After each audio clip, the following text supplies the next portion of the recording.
The only people who don't want to disclose the truth are people with something to hide.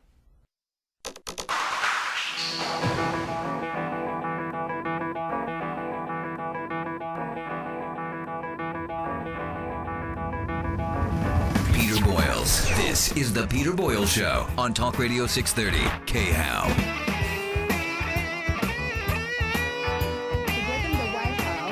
With a stolen social security number. Here, I have documents that the nation needs to see.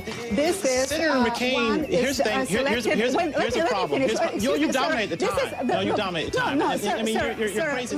You dominate. 2 minutes after the hour, Taitz was shut down over Obama's social security card and number. Good morning, everyone. It's Tuesday, April 19th, 2011, KHOW Radio.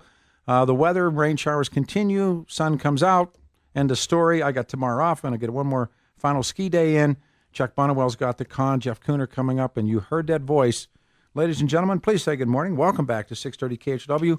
Since the beginning, almost 3 years ago, she's been a guest, an attorney. Her name is Atty Taitz, and she really got whipped around on CNN, and I'm glad to have her back with us. Good morning, ma'am. Thanks for coming back on the show. Good morning, Peter. It's a pleasure to be on the show again. That was amazing. I know you're not going to be screaming at me. Yeah, no, that was amazing.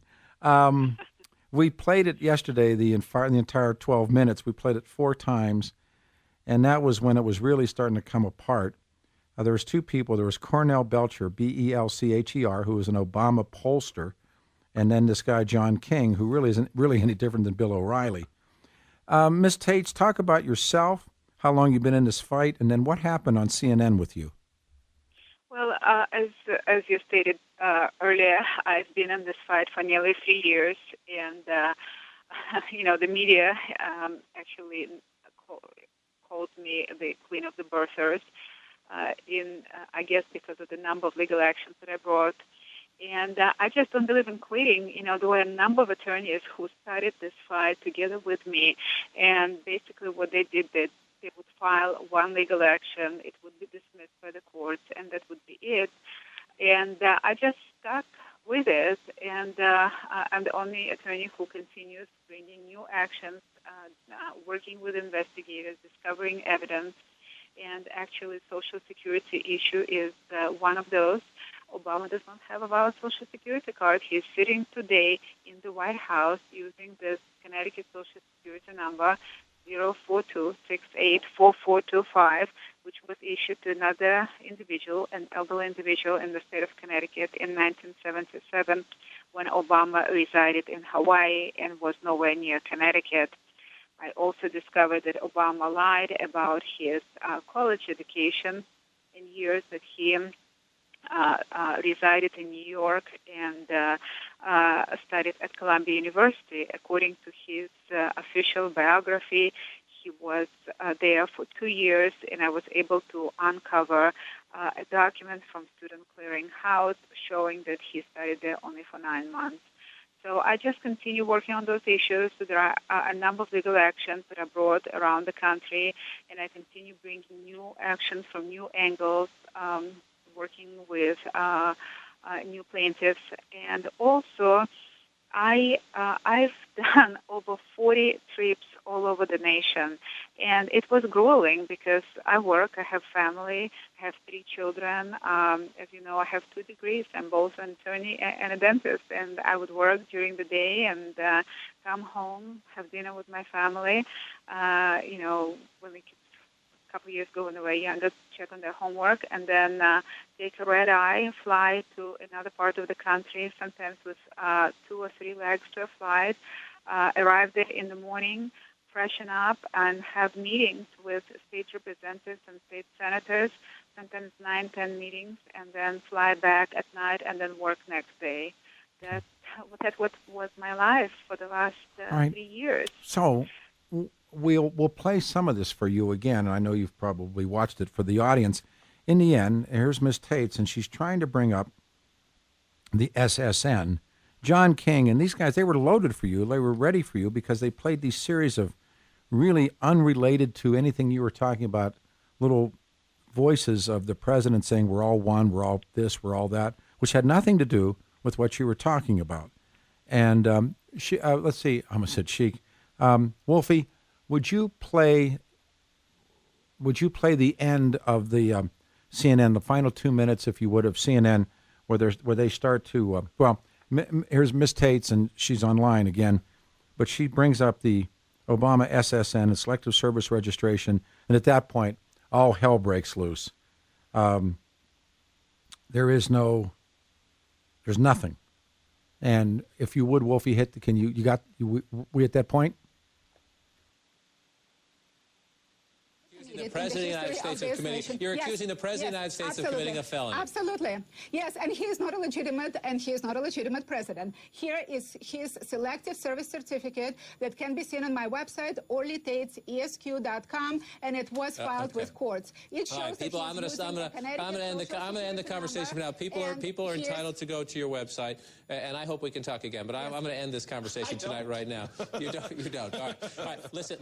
I sit in meetings. For those of you at home, and I'm going to pick this up and read it all. For those of you at home that says, you crazy jerk, why are you even going down this road? I'm going down this road because our job is not just to cover things that we know to be true. It's our job is to cover things that people are talking about in politics and to try to have rational conversations about why people believe what they believe, even if our reporting suggests what they believe is not true, and we will continue to do that. I can assure you we will never be perfect, but we try to do it in a respectful way. Orly, I do thank you for coming in. Cornell, I thank you for coming in as well. All right, that was CNN over the weekend, and when you got to that point, and King ends the debate without letting you make your point, of course, the other guy plays the race card, totally ignoring the facts that you're exposing, and they both accuse you of being a racist, which is par for the course for the libs and the progressives and the media. But what a shame that is. That's journalism in America today. Ms. Taitz, in the end, all hell really does break loose, doesn't it? Yeah, but I have to tell you that considering to where we were about 3 years ago, 2 years ago, actually, believe it or not, those 12 minutes was a progress. Yep. Last time I was on CNN, which was in 2009, 2 years ago, they gave only 2 minutes for the whole segment, not 12, but only 2 minutes. And during those 2 minutes, they brought a couple of attack dogs. One was John Avalon, and I don't recall the name of the other guy. And they were just yelling and screaming. I came with my client, Ambassador Alan Keyes, and we had no opportunity to say a word. It was horrible. So in comparison to where we were 2 years ago, believe it or not, this is a progress. I agree.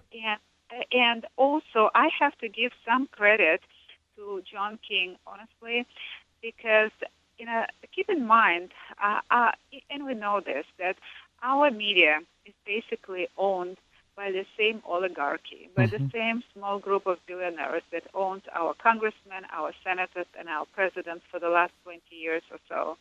So keep in mind that if somebody opens his mouth and says something in regards to the fact that Obama is a complete fraud and ineligible and a puppet that was put there to basically funnel trillions of dollars from U.S. Treasury, the person will be thrown out of work. And I know reporters who actually were thrown out of work. So, he had to be careful. He had to do it in such a way that it looks as if he's on the other side. He's saying, well, we came up with other ideas, and we think it's not true. But when you listen to the interview, for example, he's telling this Cornell Belcher, look, there are a lot of people who are asking this question about, according to CNN, 25% of Americans believe Obama is not eligible. As a matter of fact, the numbers are much higher than that. I've seen numbers as much as 75% believe he's not eligible. And, of course, the surge of Donald Trump shows how many believe Obama is a fraud. But keep in mind, knowing that this is CNN, he really raised this question by saying, well, shouldn't Obama answer those questions? So basically, he's becoming a birther. What strikes me is when you get to that point where you bring up the Obama SSN, the Social Security number, and selective service, that's really where all hell breaks loose. They'll play you and call you a racist and do all this kind of stuff. And I'm going to take a break here and come back. And have you tell the audience what you believe the true story is. But that's when they shut you down. And I really expect, I've been told to expect at least, that the next thing that Trump is going to bring up is what you have brought up. Why does he have a Connecticut SSN? And he's already made a swipe at it once. And so hang on if you would. Atty Taitz is with us. We'll get more into open lines, and then we'll have Jeff Cooner on with us this morning. Got tomorrow off. The man will come in. Chuck Bonnewell's got the con. Last night, Mr. O appears on the Mr. O show and mentions nothing at all about his continuation to lie and cover up and censor. 17 after the hour, 7:17. Lines are full Tuesday morning. Rain in a cast. Atty Taitz is with us from California. Was really roughed up on CNN, and she is speaking with us this morning. She was shouted down on CNN trying to explain the Social Security number reserved for someone from Connecticut or Connecticut applicants. What do you think, Ms. Taitz? I don't think I've ever asked you this in all the times we've been together. What do you think the true story is? Not the nativity story, but the true story of the life of Barack Obama. How does it go? Well, it's hard to tell because we really do not have any documents to show who he is and where he came from. But we do know that there is no original birth certificate. So he quite possibly was born abroad. There is no other explanation why he does not have a valid long-form birth certificate. And keep in mind, why would he need to use someone else's Social Security number? People who are born in this country and have a valid birth certificate can easily obtain a Social Security number of their own. And we have traced in national databases, there are 39 Social Security numbers connected to his name. None of them was issued in Hawaii. So quite possibly he was born abroad. The Minister of Lands of Kenya, James Orenga, announced last year during the assembly, I think it was March 25th, when they discussed the new constitution of Kenya. He stated that Obama was born there. He stated, why else a young man who is not even a native-born citizen of the United States, who was born right here in Kenya, could become a U.S. president, because there is multiculturalism in America. So the high-ranking official of the government of Kenya is saying he was born there. So based on everything that I've seen, it looks like he indeed was born there. But what is also worrisome, and that's something we talked about last time, is that he traveled to Pakistan in 1981, and we have a whole gap in his life, September 1981 through September of 1982. And Student Clearinghouse provided me and actually my client, Pamela Barnett, documents showing that he studied at Columbia only for 9 months, and therefore he lied about his whereabouts for the whole year, and meaning he was there in Pakistan not a month or two, but over a year. And the question is, what did he do there during that year?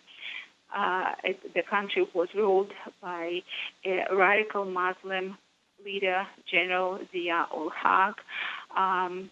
That's not a good place to reside in for a young American man. And because of the fact that we don't know who he is, we don't know where his allegiance lie, where his associations are. Today, Barack Hussein Obama is the biggest threat to U.S. national security this country has ever faced. No question about it.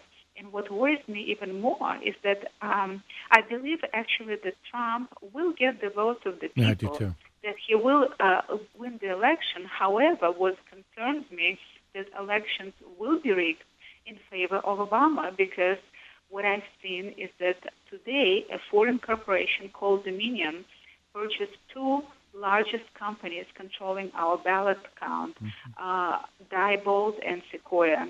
So somebody abroad can easily rig the code on election count, on ballot counting scanning machines, and that's it. And we're going into a totalitarian regime. Let me ask you this: the life and times of the president are sealed up. There's 25, I think, or 26 footprints, historical records, bona fides that are sealed. You can't see them. This is what makes people like Bill O'Reilly such a fool, or John King such a fool. But how does this end? The theory is called the future as history. How does it end? Does he make another 6 months, another 8 months, another year? Does he get reelected? How does this happen? Well, we don't know yet. Let's take an example of the state of Arizona.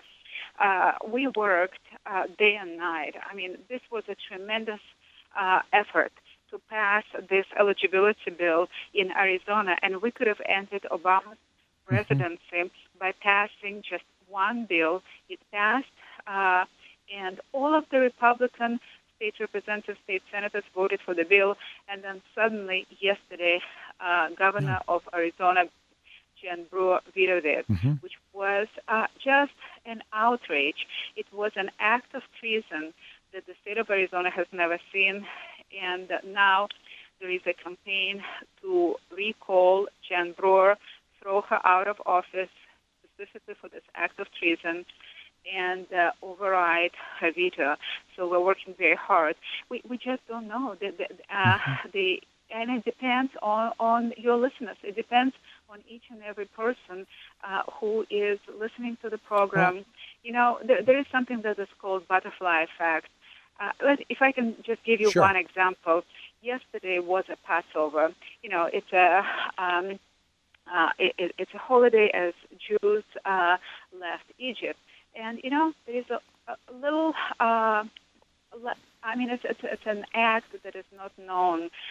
But, you know, the princess of Egypt, Batia, was the one who found Moses as he was floating in the water, and she saved him. And the story goes that he was floating just too far, and she couldn't reach, and she just made an effort. And you know, with outstretched arms, she was able to grab this baby and save him. And, you know, basically what we need is for each and every person in this country who cares about the future of this country is to make this extra effort, you know, how much outstretched arm. How much longer does it go? Seriously. You know, I hope not too long, because Donald Trump is really pounding him. You know, Donald Trump has all the information, and individuals who are assisting me visited Donald Trump. They had a meeting. He knows everything. And, you know, he has his strategy. He will bring specific issues at a right time. But you know, I'm hoping that it will come to fruition. We do have a hearing May 2nd, and that's another thing that if I may announce, this is the first time in the history of this litigation that a high court, Ninth Circuit Court of Appeals, has granted us an oral argument. It's going to be May 2nd, 9 o'clock, courtroom number 1, Pasadena Division. You know, there is a chance that the Court of Appeals will decide in our favor. If not, we'll go to the Supreme Court. We have Donald Trump. Yesterday, the governor of Louisiana has announced that he will sign an eligibility bill if it passes through legislature in Louisiana. So we are working in Louisiana. We are working in Arizona in overriding Brewer and kicking her out of office. And we're working in 14 other states. So I'm hopeful that with some 16 states pushing to pass those eligibility bills, with courts waking up. I have a case in Washington, D.C. right now specifically on this issue. And please, I would ask your listeners to go on my website. It's orlytaitz.esq.com, ORLYTAITZESQ.com. There is a case, Taitz v. Astro. It's a FOIA case where I'm demanding release of the original application for this Connecticut Social Security number that Obama is illegally using. That might be the the straw that will break the camel's back from where Obama fraudgate will start to unravel. If this application will be unsealed, and it will show that he's using someone else's number. So I'm hopeful. I'm very hopeful. So it depends on all of us. We just don't know how will it unravel. I hope it will be soon, but it depends on each and every person doing his utmost to end this tyranny. I appreciate you coming on. That was really interesting to watch you on CNN. And I hope you get the shot again. And, eventually, simply because, where everybody keeps hitting that big wall with a brick, with a hammer, those bricks will break and the wall will come down. Ms. Taitz, you're okay with me. I appreciate you. Thank you, ma'am. Okay, thank you. Bye. Thank Atty you very Taitz, much. 27 after the hour. The only people who don't want to disclose the truth are people with something to hide.